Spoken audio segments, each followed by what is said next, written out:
Dans une petite épicerie de la banlieue parisienne, où les néons jettent une lumière crue sur les étagères bien rangées, Amélie Dubois, commandante respectée de l'unité SWAT, entre d'un pas assuré, vêtue d'un simple sweat à capuche noire et d'un jean usé.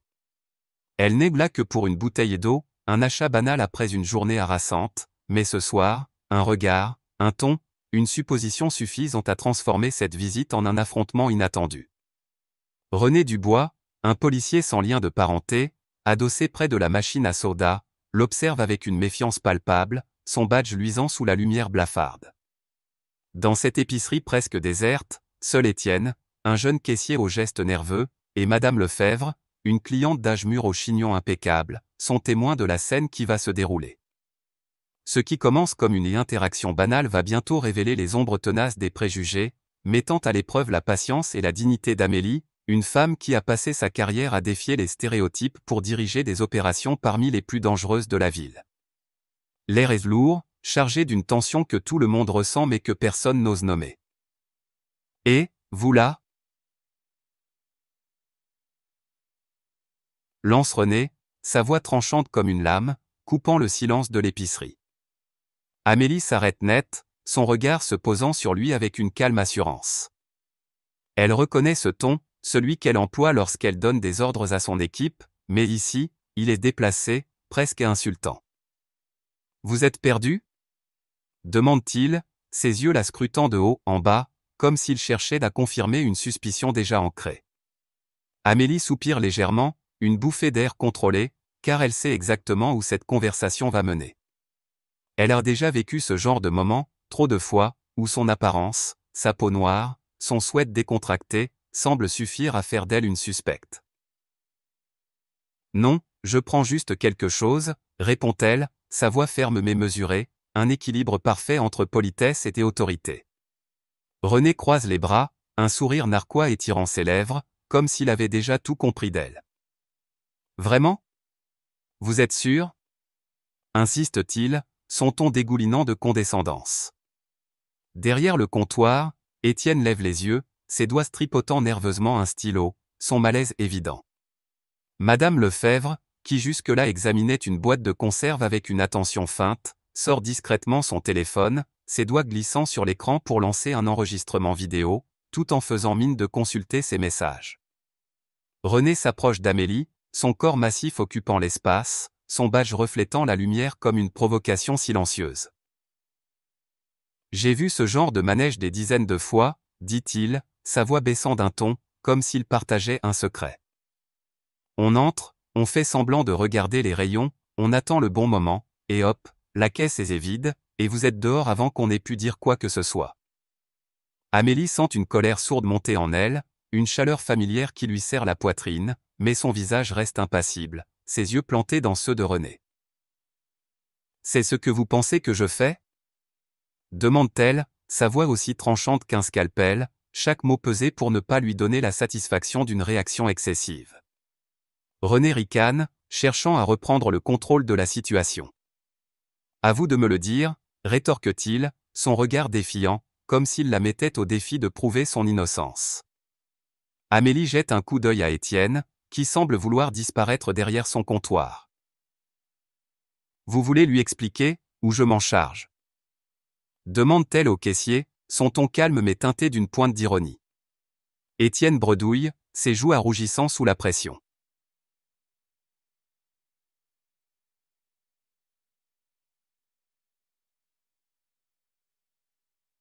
« Je ne sais pas, » murmure-t-il, ses doigts serrant le bord du comptoir comme s'il s'accrochait à une bouée de sauvetage. Madame Lefebvre, toujours en train de filmer, marmonne quelque chose à propos de l'injustice flagrante, son indignation contenue mais évidente. René, sentant qu'il a l'ascendant, sort sa radio, appuyant sur le bouton avec une force exagérée, comme pour montrer qu'il maîtrise la situation. « Ici Dubois, j'ai une suspecte potentielle à l'épicerie de la rue Saint-Denis, besoin de vérifier, » dit-il, sa voix résonnant dans le silence tendu du magasin. Mais à cet instant, la porte vitrée s'ouvre avec un tintement discret, et une autre policière entre, son uniforme impeccable contrastant avec l'atmosphère lourde. Claire Martin, cheveux coupés courts et regard perçant, observe la scène avec une expression qui ne laisse place à aucune ambiguïté. Dubois, tu sais qui c'est? Demande-t-elle, sa voix sèche, presque accusatrice. René fronce les sourcils, déconcerté par l'interruption, son regard passant d'Amélie à Claire. Une suspecte, non? Répond-il, sa confiance vacillant légèrement. Claire s'avance, ses bottes claquant sur le carrelage, et se place à côté d'Amélie. C'est la commandante Amélie Dubois, chef de l'unité SWAT. Déclare-t-elle, chaque mot prononcé avec une précision qui cloue à René sur place. Tu viens de retenir ta supérieure hiérarchique pour une bouteille d'eau. Le silence qui suit est si épais qu'on pourrait le couper au couteau. René blêmit, sa main tenant toujours la radio, figée à mi-chemin. Étienne pousse un soupir audible, comme s'il avait retenu son souffle pendant toute la scène. Madame Lefebvre zoome sur le visage décomposé de René, un sourire discret au coin des lèvres. Amélie, les bras croisés, fixe René sans ciller, son regard un mélange de défi et de déception. Si vous aviez simplement demandé mon identité au lieu de supposer le pire, on n'en serait pas là, dit-elle, sa voix calme mais chargée d'une autorité naturelle. Elle sort son badge de sa poche, le tenant sous la lumière des néons pour que l'insigne doré scintille, un symbole de son rang et de sa légitimité. René déglutit, sa pomme d'Adam montant et descendant comme s'il luttait pour trouver une réponse. Claire secoue la tête, son mépris à peine dissimulé. Tu l'as accusée sans aucune preuve, René. Tu as vu une femme noire en sweat à capuche et tu as décidé qu'elle n'avait rien à faire ici. C'est ça, ton instinct de policier? Madame Lefebvre, toujours en train de filmer, murmure à Étienne. C'est scandaleux, absolument scandaleux. Étienne, enfin sorti de sa torpeur, bredouille, j'aurais dû dire quelque chose dès le début. Je voyais bien que c'était injuste. Amélie tourne son regard vers lui, son expression adoucie mais ferme. La prochaine fois, parlez, Étienne. Le silence ne fait qu'empirer les choses. René, acculé, tente de se justifier, sa voix plus faible maintenant. J'avais des soupçons raisonnables, insiste-t-il, mais ses mots sonnent creux, dénués de conviction. Claire le coupe net. Non, tu avais des préjugés. Et tu le sais. Elle se tourne vers Étienne. Vous avez des caméras de surveillance ici? Le caissier hoche la tête, soulagé de pouvoir contribuer. Oui, tout est enregistré. Si vous avez besoin des images, je peux demander au patron. Amélie range son badge et se dirige vers le frigo, prenant d'une bouteille d'eau comme si de rien n'était. Je vais quand même payer, dit-elle avec un sourire ironique, glissant la bouteille sur le comptoir. Étienne, encore secoué, scanne l'article et en silence, ses mains tremblant légèrement. Dehors, l'air frais de la nuit morde la peau d'Amélie alors qu'elle quitte l'épicerie, la bouteille d'eau à la main. René, désormais près de sa voiture de patrouille, fixe le sol, évitant son regard. Elle passe sans lui accorder un mot, mais l'incident pèse sur elle comme une pierre. Ce n'est pas la première fois qu'elle doit affronter ce genre de préjugés, et elle sait que ce ne sera pas la dernière. Alors qu'elle s'éloigne, une autre voiture de police s'arrête dans un crissement de pneus. Le capitaine Laurent, un homme imposant à la voix grave et au regard perçant, en sort, son expression trahissant une colère contenue. Claire, qui l'a suivi dehors, lui résume la situation en quelques phrases précises, son ton chargé de frustration. Laurent écoute, son visage s'assombrissant à chaque mot. René, tu réalises qui tu viens d'accuser? Demande-t-il, sa voix basse mais menaçante. La commandante Dubois dirige des opérations que tu n'imagines même pas dans tes pires cauchemars. Elle pourrait te mettre à terre avant que tu n'aies le temps de toucher ta radio. René, désormais sans voix, baisse les yeux, ses mains tremblant légèrement. Laurent tend la main. Ton badge et ton arme, maintenant. René, les gestes raides, s'exécutent, ses doigts se maladroits alors qu'il détache son insigne et son holster. Amélie observe la scène, son visage impassible. Une simple vérification d'identité aurait suffi, murmure-t-elle, plus pour elle-même que pour René. Laurent secoue la tête, son regard s'adoucissant lorsqu'il se tourne vers elle. Vous ne devriez pas avoir à vivre ça, Dubois. Pas après tout ce que vous avez accompli. Amélie hausse les épaules, un sourire fatigué aux lèvres. Ce n'est pas nouveau, capitaine. Mais ça ne m'arrêtera pas. Alors qu'elle s'éloigne, Étienne sort précipitamment de l'épicerie, son bonnet enfoncé sur la tête. Commandante ? L'appelle-t-il, essoufflé. Je suis désolé, vraiment. J'ai su peur, mais... Merci d'avoir tenu tête. Vous m'avez fait réfléchir. Amélie lui adresse un signe de tête, son regard chaleureux mais ferme. La peur, ça se surmonte, Étienne. Continuez d'apprendre, et parlez la prochaine fois. Dans l'ombre, Madame Lefebvre, toujours près de l'épicerie, envoie la vidéo qu'elle a filmée à une amie journaliste, un sourire déterminé sur les lèvres. Ça ne doit pas rester sans suite, murmure-t-elle, convaincue que cette histoire doit être entendue. Amélie, elle, monte dans sa voiture, le poids de l'incident s'installant dans son esprit. Elle sait que ce n'est qu'un épisode parmi d'autres, mais chaque confrontation est une bataille qu'elle refuse de perdre. Alors que les lumières de la ville défilent à travers sa vitre, elle prend une gorgée d'eau, son regard fixé sur l'horizon. Demain, une nouvelle mission l'attend, et elle est prête à prouver, encore une fois, qu'elle est bien plus qu'un stéréotype. La nuit des fraîches, presque mordante, dans la banlieue parisienne où les ombres des immeubles se découpent contre un ciel sans étoiles. Amélie Dubois, commandante de l'unité SWAT, se tient dans un hangar désaffecté, son gilet tactique serré contre son torse, son regard acéré balayant son équipe. Une mission urgente les attend, des preneurs d'otages se sont retranchés dans un entrepôt à quelques kilomètres, et chaque seconde compte. Pourtant, dans l'esprit d'Amélie, les échos de l'incident de l'épicerie résonnent encore, le regard méprisant de René Dubois, ses accusations infondées, la tension pesante qui a suivi. Elle secoue la tête, chassant ses pensées. Ce n'est pas le moment de s'attarder sur les injustices du passé. Son équipe compte sur elle, et elle ne les décevra pas. Mais au sein de son unité, un doute insidieux menace la cohésion, et Amélie sait qu'elle devra, une fois de plus, prouver qu'elle est à la hauteur, non pas à cause de son rang, mais malgré les préjugés qui collent à sa peau comme une seconde ombre. Le hangar est baigné d'une lumière crue, les murs de béton résonnant des murmures des officiers qui vérifient leur équipement. Amélie, debout face à son équipe, distribue les ordres avec une précision chirurgicale, sa voix ferme et l'éclair résonnant dans l'espace. Écoutez bien, commence-t-elle, son regard passant d'un visage à l'autre.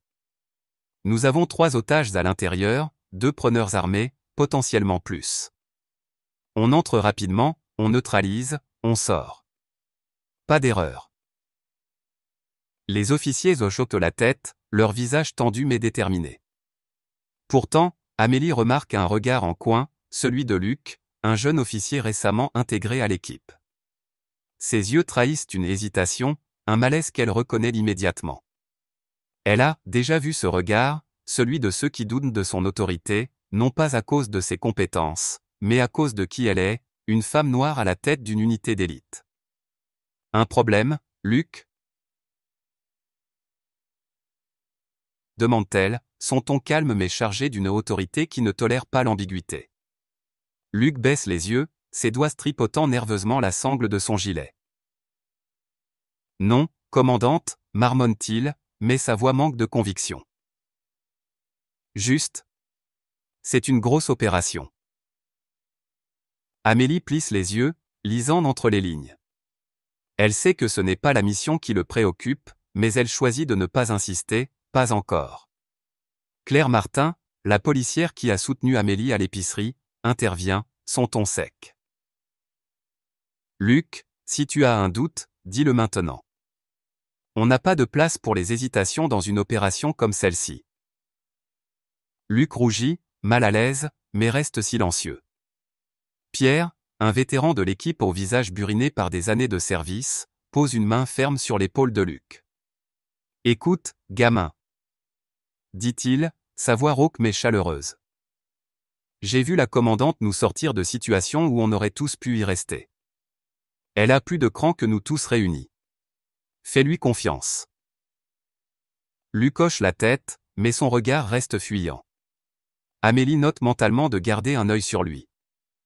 Elle n'a pas le temps de s'attarder sur les doutes d'un subordonné, la mission prime.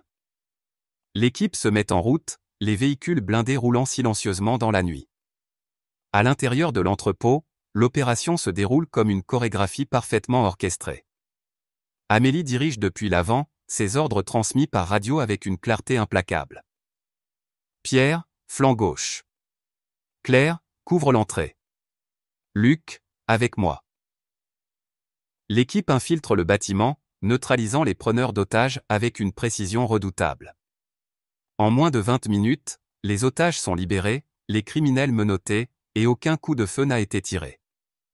Amélie, en tête, sécurise la zone, son regard scrutant chaque recoin de l'entrepôt sombre. Alors que l'équipe regroupe les otages d'à l'extérieur, Luc s'approche, son casque à la main, son expression mêlant honte et respect. « Commandante », dit-il, sa voix tremblante. « J'ai eu tort de douter. Vous êtes incroyable. » Amélie le fixe, son visage impassible. « Ce n'est pas à moi que tu dois prouver quelque chose, Luc. C'est à toi-même. Travaille sur tes réflexes, et la prochaine fois, sois prêt dès le départ. » Luc hoche la tête, ses joues rougissant sous la lumière des lampadaires. De retour au poste, l'adrénaline de la mission s'estompe, mais une nouvelle tension attend Amélie. Claire l'intercepte dans le couloir, un dossier à la main, son visage marqué par la colère. « René a déposé un rapport », annonce-t-elle, sa voix basse mais vibrante d'indignation. « Il prétend qu'il avait des raisons légitimes de te suspecter à l'épicerie. Il parle de comportements suspects et de menaces potentielles. » Amélie serre les lèvres, une lueur froide dans les yeux. « Il essaye de sauver sa peau », murmure-t-elle. Claire hoche la tête. « Mais il ne s'en sortira pas comme ça. » La vidéo de Madame Lefebvre circule sur les réseaux sociaux. Une journaliste du Figaro a contacté le poste pour des détails. Ça commence à faire du bruit. Amélie soupire, frottant l'arête de son nez. Bien. Qu'il voie la vérité. Plus tard, alors qu'elle traverse le parking pour rentrer chez elle, Amélie croise Étienne, le jeune caissier de l'épicerie, près d'un arrêt de bus. Il porte toujours son bonnet enfoncé sur la tête, mais son regard est plus assuré. « Commandante. » l'appelle-t-il, un sourire timide aux lèvres. « Je voulais vous dire merci. Après ce qui s'est passé, j'ai parlé à mon patron des caméras de surveillance. Il a promis de transmettre les images à la police. » Amélie s'arrête, surprise mais touchée. « Tu as bien fait, Étienne ?» dit-elle, sa voix douce mais ferme. « Chaque fois que tu parles, tu fais une différence. » Étienne rougit, frottant l'arrière de son cou. « Vous m'avez donné du courage, avoue-t-il. Je veux faire ce qui est juste, comme vous. » Amélie sourit, un rare moment de chaleur dans une journée marquée par la tension. « Alors continue, os, répond-elle. Chaque voix compte. Mais au poste, la situation s'intensifie. Amélie apprend qu'une réunion disciplinaire était prévue pour examiner le cas de René. Le capitaine Laurent, qui a déjà pris ses distances avec l'officier fautif, lui demande si elle souhaite s'exprimer. « Je serai là », répond Amélie, sa voix résolue. Elle sait que cette réunion ne sera pas seulement à propos de René, mais d'un combat plus large, celui contre les préjugés qui gangrènent encore trop d'esprits. Avant de quitter le poste, Pierre l'intercepte dans le couloir, son regard franc et chaleureux.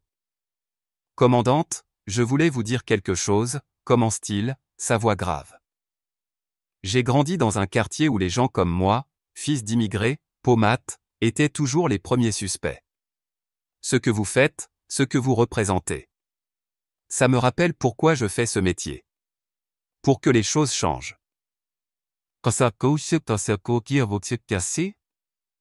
Amélie le regarde, touchée par sa sincérité. « Merci, Pierre, dit-elle, un sourire discret aux lèvres. Mais ce n'est pas fini. Pas encore. Pierre hoche la tête, un éclat de respect dans les yeux. Et on sera avec vous, jusqu'au bout. Alors qu'Amélie monte dans sa voiture, les mots de Pierre résonnent dans son esprit. Elle sait que la réunion à venir sera un autre champ de bataille, non pas avec des armes ou des tactiques, mais avec des mots, des vérités, et une détermination à ne pas laisser les préjugés l'emporter. La nuit enveloppe la ville, les lumières de Paris scintillant au loin, mais Amélie sent une force nouvelle en elle. Elle est prête à affronter ce qui l'attend, portée par la confiance de ceux qui croient en elle et par sa propre conviction que chaque pas, même petit, est un pas vers un monde plus juste. Elle démarre le moteur, le ronronnement familier la ramenant à la réalité. Une nouvelle mission l'attend, mais avant cela, elle devra se battre pour que justice soit faite, non seulement pour elle, mais pour tous ceux qui, comme elle, doivent prouver leur valeur à chaque instant. La salle de réunion du commissariat central de Paris est austère, presque oppressante, avec ses murs gris et ses chaises alignées comme des soldats au garde-à-vous. Amélie Dubois se tient debout à l'entrée, son regard ferme balayant l'assemblée. Face à elle, René Dubois, l'officier qui l'a accusé à tort dans l'épicerie, est assis, les épaules voûtées, son visage marqué par une tension qu'il peine à dissimuler. Le capitaine Laurent, un homme imposant dont la présence commande le respect, préside la réunion, ses yeux scrutant chaque détail comme s'il cherchait à déceler la vérité dans les silences. Claire Martin, fidèle alliée d'Amélie, est assise à ses côtés, son expression mêlant indignation et détermination. Pierre, le vétéran de l'équipe SWAT, et Luc, le jeune officier qui a récemment appris à respecter Amélie, sont également présents, leurs visages reflétant un mélange de soutien et d'attente. Cette réunion n'est pas une simple formalité disciplinaire. C'est un combat pour la justice, pour la dignité, et pour un changement qui dépasse les murs de cette salle. Amélie sent le poids de l'instant, mais aussi la force de ceux qui se tiennent à ses côtés. Elle n'est pas seule, et cela lui donne le courage de faire entendre sa voix, une voix qui porte des années de lutte contre les préjugés, contre les jugements hâtifs, contre l'injustice qui frappe encore trop souvent ceux qui ne rentrent pas dans le moule. Alors que Laurent ouvre la séance, Amélie prend d'une profonde inspiration, prête à transformer cet incident en un moment de vérité. Laurent pose ses mains sur la table, son regard fixé sur René. Officier Dubois, commence-t-il, sa voix grave résonnant dans la pièce, vous avez déposé un rapport prétendant que votre intervention à l'épicerie était justifiée par une menace potentielle. Expliquez-vous ? René, mal à l'aise, remue sur sa chaise, ses doigts tripotant nerveusement un stylo. J'ai agi selon mon instinct, capitaine. Répond-il, sa voix hésitante. J'ai vu une personne qui semblait déplacée. J'ai pensé qu'il valait mieux intervenir avant que quelque chose ne se produise. Amélie sent une colère sourde monter en elle, mais elle reste impassible, ses bras croisés, son regard fixé sur René. Laurent fronce les sourcils, son ton devenant plus sec. Déplacée ? Vous voulez dire une femme noire en sweat à capuche ? C'est ça, votre définition d'une menace ? René ouvre la bouche pour répondre, mais ses mots s'évanouissent sous le poids du regard collectif. Claire intervient, sa voix tranchante. Capitaine, permettez-moi. La vidéo de l'incident, enregistrée par une citoyenne, Madame Lefebvre, montre clairement que l'officier Dubois n'a posé aucune question, n'a effectué aucune vérification d'identité. Il a vu la commandante Dubois, a fait des suppositions basées sur son apparence, et a agi comme si elle était déjà coupable. René blêmit, ses yeux évitant ceux d'Amélie. Laurent se tourne vers elle. Commandante Dubois, souhaitez-vous ajouter quelque chose ? Amélie se lève, son port d'altier, sa voix claire et mesurée. Ce qui s'est passé dans cette épicerie n'est pas un incident isolé, commence-t-elle, son regard balayant la salle. C'est le reflet d'un problème bien plus large, celui des préjugés qui nous divisent, qui nous poussent à juger avant de comprendre. J'ai consacré ma carrière à protéger cette ville, à diriger des opérations où chaque décision peut faire la différence entre la vie et la mort. J'ai entraîné des équipes, risqué ma vie, prouvé ma valeur encore et encore.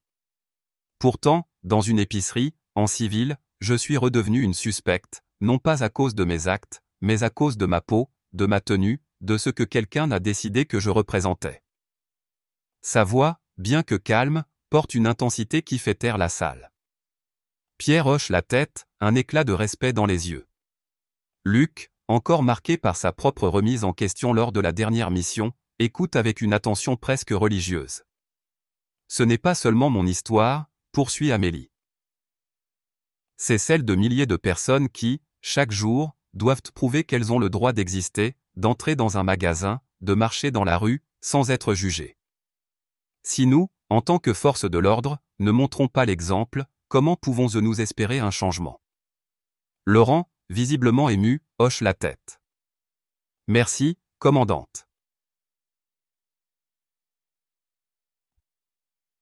Il se tourne vers René.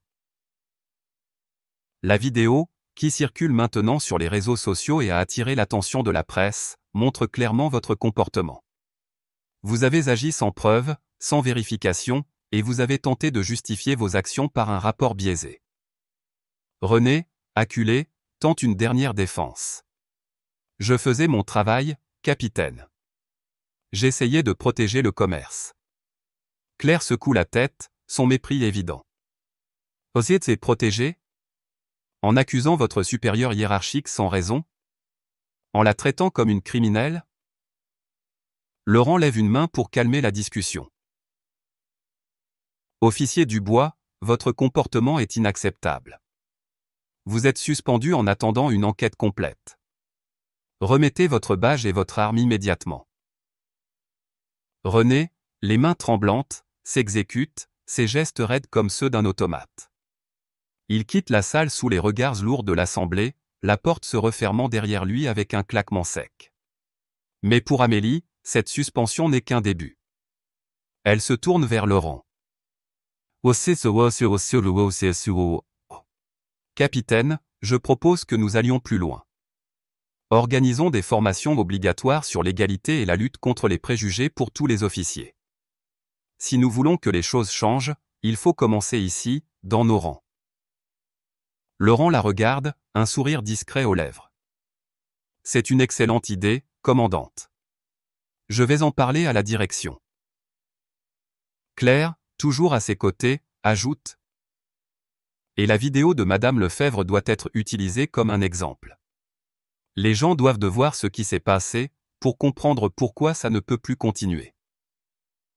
Amélie acquiesce, reconnaissante pour le soutien de Claire. Alors que la réunion se termine, Pierre s'approche d'elle, un sourire chaleureux sur son visage buriné. Vous avez secoué la salle, commandante. Je suis fier de servir sous vos ordres. Luc, plus timide, ajoute, moi aussi.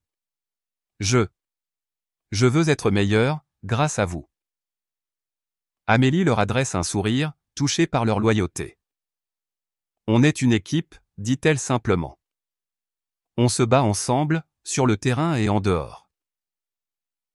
Quelques jours plus tard, Amélie croise Étienne au marché de son quartier, près d'un étal de fruits colorés. Le jeune caissier, désormais plus confiant, lui sourit largement. Commandante, j'ai vu l'article dans le Figaro. Il parle de vous, de ce qui s'est passé. Il baisse la voix, presque intimidé. J'ai décidé de m'engager dans une association qui lutte contre les discriminations. C'est grâce à vous. Vous m'avez montré qu'on peut faire une différence. Amélie, surprise par l'impact de ses actions, lui adresse un sourire chaleureux. Tu fais déjà une différence, Étienne. Continue. Alors qu'elle s'éloigne, elle aperçoit Madame Lefebvre, qui discute avec une amie près d'un stand de fromage. La vieille dame lui fait un signe de tête, un éclat de fierté dans les yeux. J'ai envoyé la vidéo à une amie journaliste, lui confie-t-elle. Le monde doit savoir qu'il y a des gens comme vous, qui se battent pour ce qui est juste. Peu après, Amélie organise une première session de formation au commissariat, ouverte à tous les officiers. La salle est pleine, et elle y voit des visages familiers, Pierre, Claire, Luc, mais aussi des officiers plus jeunes, curieux d'apprendre. Elle parle avec passion, partageant non seulement son expérience à l'épicerie, mais aussi des histoires de sa carrière, des moments où elle a dû surmonter les préjugés pour prouver sa valeur. Le respect ne se gagne pas seulement par un uniforme ou un badge, dit-elle, sa voix résonnant dans la salle. Il se gagne par nos actions, par notre volonté de voir au-delà des apparences. À la fin de la session, plusieurs officiers s'approchent pour la remercier, certains lui confiant leurs propres expériences de discrimination. Amélie écoute, émue, réalisant que son combat touche bien plus de vie qu'elle ne l'imaginait. Une nouvelle mission soit l'attend peu après, dans un quartier calme de la banlieue où une opération de démantèlement d'un réseau criminel est en cours.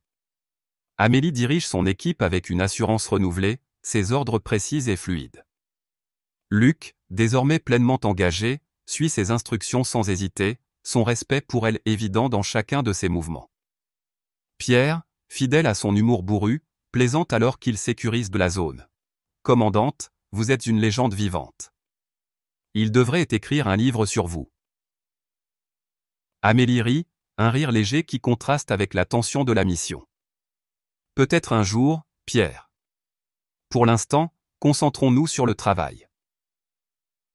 L'opération est un succès, rapide et sans accroc, un témoignage de la force et de la cohésion de l'équipe. De retour au commissariat, Claire s'approche d'Amélie, un sourire en coin. Tu penses qu'on peut vraiment changer les mentalités ? Demande-t-elle, son regard scrutant celui d'Amélie. Cette dernière prend une gorgée d'eau, son regard perdu dans les lumières de la ville visible par la fenêtre. Pas en un jour, répond-elle, un sourire discret aux lèvres. Mais chaque pas compte. Chaque mission, chaque conversation, chaque moment où nous refusons de baisser les bras. Claire hoche la tête, un éclat de respect dans les yeux. Alors on continue, ensemble. Alors que l'équipe se prépare à quitter le commissariat, le capitaine Laurent s'approche, son expression plus douce qu'à l'ordinaire. Dubois. Dit-il, sa voix basse mais sincère. Ce que vous faites ici, ce que vous représentez. Ça change les choses. Pas seulement pour nous, mais pour toute la ville. Amélie incline la tête, touchée par ces mots. Merci, capitaine. Mais je ne fais que mon travail. Laurent sourit, un rare moment de chaleur. Ouchio ? Non, vous faites bien plus que ça. Amélie sort dans la nuit parisienne, l'air frais caressant son visage. Les bruits de la ville, klaxons lointains, murmures des passants, bourdonnement des néons, l'enveloppent comme une vieille amie. Elle monte dans son véhicule, son équipe derrière elle, prête à affronter n'importe quel défi. L'incident de l'épicerie, la réunion, les formations, tout cela fait partie d'un combat plus vaste, un combat qu'elle mène non seulement pour elle, mais pour tous ceux qui, comme elle, doivent prouver leur valeur à chaque instant. Alors que les lumières de Paris défilent, Amélie sent une force nouvelle en elle. Elle sait que le chemin sera long, semé d'obstacles, mais elle n'est pas seule. Avec son équipe, avec des alliés comme Claire, Pierre, Luc, et même des citoyens comme Étienne et Madame Lefebvre, elle continuera à avancer, un pas à la fois, vers un monde où le respect n'est pas une exception, mais une règle. Et ce soir, sous le ciel étoilé de Paris, elle sait qu'elle est exactement là où elle doit être. L'histoire d'Amélie Dubois, telle que racontée dans cette fiction poignante, résonne profondément dans le contexte de la société française contemporaine, où les valeurs de liberté, d'égalité et de fraternité sont au cœur de l'identité nationale, mais parfois mises à l'épreuve par des préjugés tenaces. Cette femme, commandante de l'unité SWAT, incarne une force tranquille, un mélange de résilience et de détermination face à l'injustice. À travers son expérience dans l'épicerie, confrontée à l'accusation infondée de René Dubois, et son leadership dans des missions à haut risque, Amélie nous offre une leçon universelle sur la dignité, la lutte contre les stéréotypes et la puissance de la solidarité. En tant que spectateurs, nous sommes invités à réfléchir à nos propres comportements, à nos jugements hâtifs, et à la manière dont nous pouvons contribuer à un monde plus juste. Voici mes réflexions personnelles sur cette histoire, suivies des leçons que nous pouvons en tirer et appliquer dans nos vies quotidiennes, dans l'esprit de la culture française qui valorise la justice sociale et l'humanisme. Le premier sentiment qui émerge en suivant le parcours d'Amélie est une profonde admiration pour sa capacité à rester calme et digne face à l'humiliation. Lorsqu'elle est injustement soupçonnée de vol, son contrôle de soi est remarquable. Dans la culture française, où l'éloquence et la maîtrise de soi sont des vertus prisées, Amélie incarne un modèle de force intérieure. Elle ne cède pas à la colère ni à l'amertume, mais choisit de répondre avec des mots mesurés et des actions réfléchies.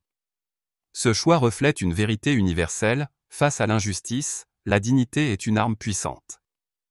Elle ne se contente pas de défendre sa propre valeur, mais élève le débat en exposant les failles d'un système où les préjugés peuvent encore prévaloir.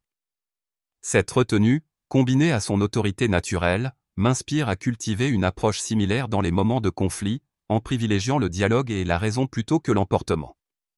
Un autre aspect frappant de l'histoire est le rôle de la communauté, incarné par des personnages comme Claire, Pierre, Étienne et Madame Lefebvre. Leur soutien, qu'il s'agisse de l'intervention de Claire, des paroles encourageantes de Pierre, ou du courage naissant d'Étienne, montre que le changement ne vient pas seulement d'un individu, mais d'un collectif. En France, où la solidarité est une valeur centrale, souvent célébrée dans les mouvements sociaux et les initiatives citoyennes, cette dynamique est particulièrement pertinente. L'histoire nous rappelle que chacun, à son échelle, peut faire une différence. Un mot, une action, une vidéo partagée peuvent transformer une injustice en un catalyseur de progrès. Cela m'amène à réfléchir à ma propre responsabilité dans mon entourage. Combien de fois ai-je été témoin d'une injustice sans oser intervenir, par peur ou par hésitation? L'exemple d'Étienne, qui surmonte sa timidité pour agir, me pousse à être plus courageux, à ne pas rester spectateur face à l'injustice, mais à m'exprimer, même si ma voix tremble. L'histoire met également en lumière l'importance de l'éducation et de la sensibilisation, comment en témoigne la proposition d'Amélie d'organiser des formations sur l'égalité au sein de la police. Cette initiative résonne avec l'engagement français pour l'éducation civique et la lutte contre les discriminations, un sujet souvent débattu dans les écoles, les entreprises et les institutions publiques. Elle nous enseigne que le changement durable nécessite des efforts structurés, pas seulement des réactions spontanées. Appliquer cette leçon dans ma vie signifie chercher des opportunités d'apprendre et d'éduquer les autres sur les questions de diversité et d'inclusion, que ce soit en participant à des discussions, en lisant ou en partageant des ressources éducatives. Cela peut être aussi simple que d'engager une conversation avec un collègue ou un ami pour remettre en question un stéréotype, ou de soutenir des initiatives locales qui promeuvent de l'égalité. Enfin, l'histoire d'Amélie est un rappel que la lutte contre les préjugés est un marathon, pas un sprint. Comme elle le dit à Claire, chaque pas compte. Cette philosophie, profondément ancrée dans l'esprit français d'engagement progressiste, m'encourage à adopter une approche patiente mais résolue dans mes propres combats. Que ce soit en défiant les petites injustices quotidiennes ou en soutenant des causes plus larges, chaque geste, une parole, un vote, une action, contribue à façonner un avenir plus équitable. L'histoire d'Amélie me pousse à réfléchir à ma place dans ce mouvement. Comment puis-je, à mon échelle, faire avancer les valeurs de justice et de respect? En conclusion, cette histoire fictive, bien que dramatisée, touche des vérités profondes sur la société française et au-delà. Elle nous invite à questionner nos propres biais, à valoriser la solidarité et à agir pour le changement, même face à l'adversité. Pour appliquer ces leçons, je m'engage à être plus attentif au jugement que je porte, à soutenir ceux qui luttent contre l'injustice, et à participer activement à la création d'un environnement plus inclusif, que ce soit dans ma communauté, mon travail ou mes interactions quotidiennes. Comme Amélie, je veux croire que chaque pas, aussi petit soit-il, nous rapproche d'un monde où le respect c'est la norme, pas l'exception. Si cette histoire vous a touché, si elle vous a inspiré à réfléchir ou à agir, alors montrez votre soutien. Cliquez sur le bouton j'aime pour encourager ce message de justice et de solidarité. Partagez cette vidéo avec vos amis, votre famille, vos collègues, pour que l'histoire d'Amélie inspire encore plus de monde. Abonnez-vous à la chaîne pour ne manquer aucune de nos histoires, qui mettent en lumière des héros du quotidien et des leçons pour un avenir meilleur. Et n'oubliez pas de laisser un commentaire. Dites-nous ce que cette histoire vous a appris, ou partagez vos propres expériences. Ensemble, faisons entendre nos voix pour un monde plus juste.